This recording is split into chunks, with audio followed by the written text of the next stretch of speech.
Turning point సినిమాలు, star image ని తీసుకొచ్చిన మూవీస్, బాక్స్ ఆఫీస్ బద్దలు కొట్టి అభిమానులు అమితంగా ఇష్టపడ్డ ఫిలిమ్స్, సినీ ప్రియులు మెచ్చుకున్న మూవీస్, ఫుల్ గా క్రేజ్ తెచ్చుకున్న మూవీస్ థియేటర్స్ లో సందడి చేస్తున్నాయి.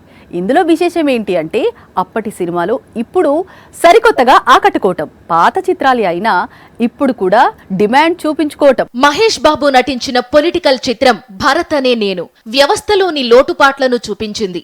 సూపర్ స్టార్ సీఎం పాత్రలో అభిమానులను ఆకట్టుకున్నాడు. కొరటాల శివ స్టోరీని తనదైన ట్రీట్మెంట్తో తీర్చిదిద్ది మెప్పించాడు. ఇక ఈ బ్లాక్ బస్టర్ మూవీ విడుదలకు రెడీగా ఉంది. ప్రిన్స్ ని బిగ్ స్క్రీన్ మీద మళ్లీ సీఎంగా చూడటానికి అభిమానులు రెడీ కూడా అయ్యారు.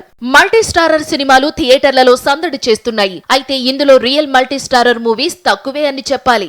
రామ్ చరణ్, అల్లు అర్జున్ నటించిన ఎవడు లాంటి మూవీ నిజమైన మల్టీ స్టారర్ గా ఆకట్టుకుంది. ఇప్పుడు ఈ ఇద్దరిలో ఒకరు గ్లోబల్ స్టార్ గా మారిపోతే మరొకరు పాన్ ఇండియా హీరోగా తయారయ్యారు. ఈ రేంజ్ కు చేరుకున్న ఈ కథానాయకులు కలిసి నటించిన ఎవడు మూవీ కూడా మళ్లీ రిలీజ్ కు సిద్ధమైంది. రవితేజ నటించిన వెంకీ మూవీ రీసెంట్ గా మరోసారి థియేటర్లలోకి వచ్చి ఆకట్టుకుంది. ఇక మాస్ మహారాజా అభిమానులకు మరింత కిక్కిచ్చే న్యూస్ వచ్చింది. ఈ కథానాయకుడు నటించిన బ్లాక్ బస్టర్ మూవీ కిక్ తొందరలో థియేటర్లోకి రాబోతోంది. ఈ మూవీలో ఇలియానా అందాలు కూడా కుర్రాళ్లకు కిక్కిచ్చాయి. మరోసారి వెండితెర మీద చూసే ఛాన్స్ అభిమానులకు రాబోతోంది. ఈ మూవీని మార్చి 1న విడుదల చేయబోతున్నారు.